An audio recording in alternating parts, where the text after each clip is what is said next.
हमारे भी बच्चे हैं, मैं भी माँ हूँ, मेरा बेटा भी स्कूल जाता है। स्कूल कॉलेज में पढ़ने वाला कोई भी छात्रा हमारा बच्चा अगर 10 मिनट 15 मिनट 20 मिनट भी देरी से आता है तो हम घबरा जाते हैं।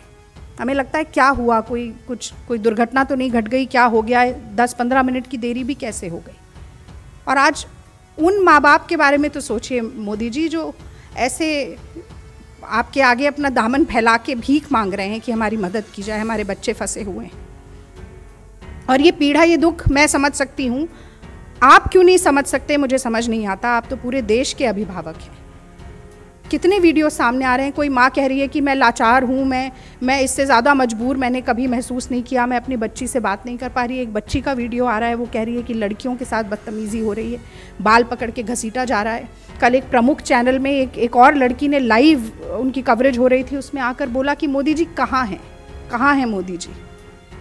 क्यों ऐसा है कि कोई अमेरिकन नागरिक नहीं फंसा, कोई ब्रिटिश नागरिक नहीं फंसा, कोई फ्रांस का नागरिक नहीं फंसा, कोई जर्मनी का नागरिक नहीं फंसा, भारतीय लोग सबसे ज़्यादा फंसे हैं।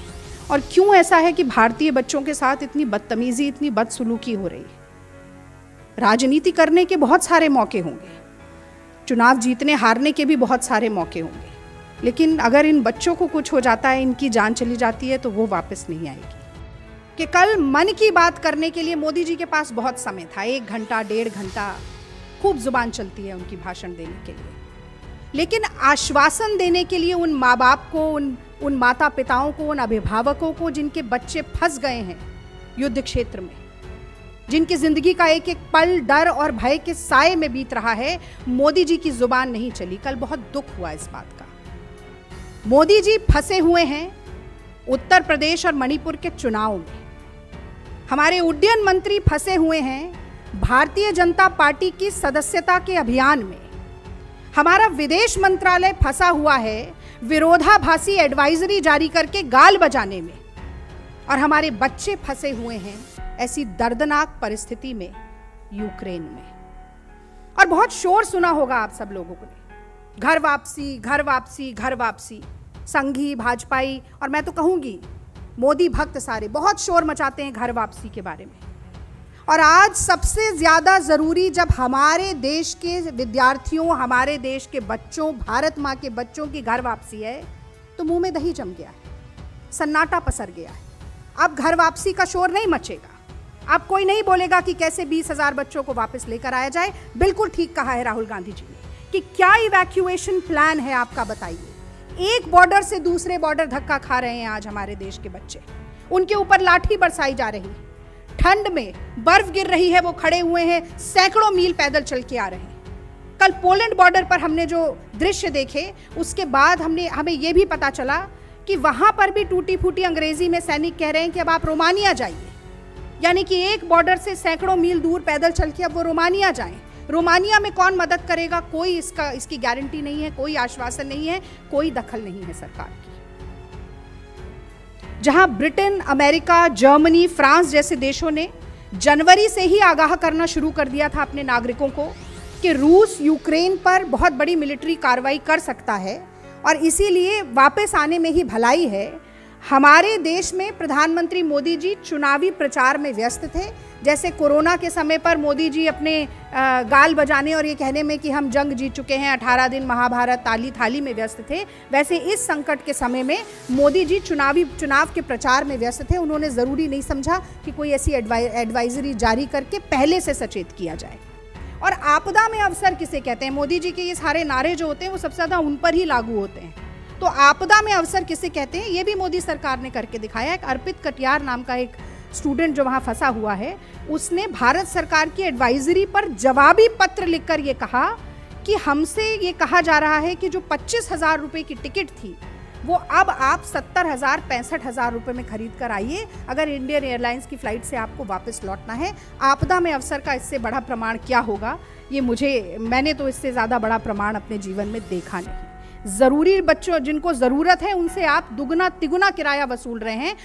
मैं कहती हूँ तो जो 200-400 छात्र देश में आ रहे हैं बहुत अच्छी बात है, लेकिन उस पर अपनी पीठ थपथपाने, गाल बजाने और श्रेय बटोरने के बजाय जो 17, 18, 19 हज़ार छात्र फंसे हुए हैं उनको कैसे वापस लाया जाए, इस पर मुस्तैदी से कार्रवाई करना पहली प्राथमिकता होनी चाहिए।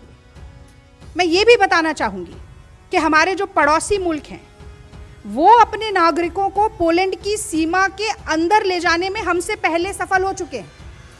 हम नहीं हो पाए हैं अभी तक। हमारे छात्र इधर से उधर भटक रहे हैं, लेकिन हमारे पड़ोसी देश पोलैंड में ले जा चुके हैं।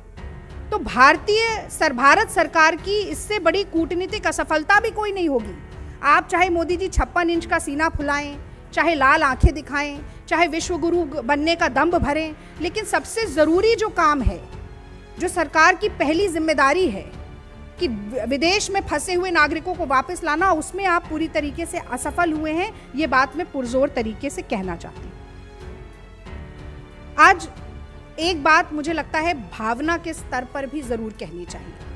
हम में से जितने लोग यहाँ पर बैठे हैं या जितने लोग मुझे सुन रहे हैं, भारत सरकार, मोदी सरकार नी जर्क रिएक्शन लेने में बहुत प्रसिद्ध है।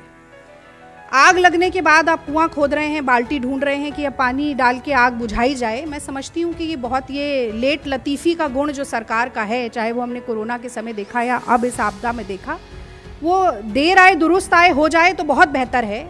लेकिन मंत्रियों को भेजेंगे, मंत्री वहाँ जाएंगे, अब आप कहीं ना कहीं अपनी जिम्मेदारी नौकरशाही के ऊपर भी डाल रहे हैं। आप अब ये कह रहे हैं कि मंत्री जाकर वहाँ समस्या सुलझाएंगे। ये तो आपको पहले से सचेत रहना था। पूरी दुनिया जान रही थी कि रशिया और यूक्रेन के बीच में तनातनी शुरू हो गई है और एक बड़ी मिलिट्री कार्रवाई हो सकती है। तब क्यों नहीं सचेत कराया गया? ऐसी परिस्थिति क्यों उत्पन्न हुई कि 20,000 हमारे छात्र वहां फंस गए और इतनी कठिन परिस्थिति में सिद्धार्थ फंस गए हैं कि अब उनके पास खाने पीने के लिए कुछ नहीं है, बैंक बंद है, एटीएम नहीं है, पैसा नहीं है, इंटरनेट डाउन हो रहा है, मोबाइल में चार्ज करने के लिए बैटरी नहीं है, मारपीट हो रही है, उनको हमेशा डरा धमका के रखा जा रहा है, गन शॉट फायर हो रही है। अब आप मंत्रियों को भेजने की बात कर रहे हैं। अगर चुनाव से थोड़ा समय निकाला गया होता तो आज हमारे छात्र वहाँ फंसे नहीं होते, अपने माँ बाप के पास सुरक्षित घरों में होते, ऐसा मुझे लगता है। देखिए, मुझे लगता है पूरा जो इंटरनेशनल रिलेशंस और इंटरनेशनल पॉलिसीज़ का एक जो पूरा प्रकरण चलता है, यूनाइटेड नेशंस में क्या वोटिंग पैटर्न रहा, यूक्रेन का क्या वोटिंग पैटर्न रहा, भारत का यूक्रेन के लिए क्या वोटिंग पैटर्न रहा, यही तो सब कुछ कूटनीति का हिस्सा होता है। और ये क्या मोदी जी जानते नहीं हैं? अब भाई यहाँ पर नाली की गैस में पकौड़े तलने के लिए तो छात्र बैठे नहीं रहेंगे। कितने नए मेडिकल कॉलेजेस बनाए गए, कितनी मेडिकल की पढ़ाई की नई सुविधा भारत में चलाई गई, इस पर भी एक सवालिया निशान आज खड़ा होता है कि इतनी तादाद में यूक्रेन में पढ़ने के लिए जा रही है। क्या मोदी जी को और विदेश मंत्रालय को पता नहीं है कि हमारे स्टूडेंट्स वहाँ पर हैं और हमारे क्या रिलेशन है यूक्रेन के साथ?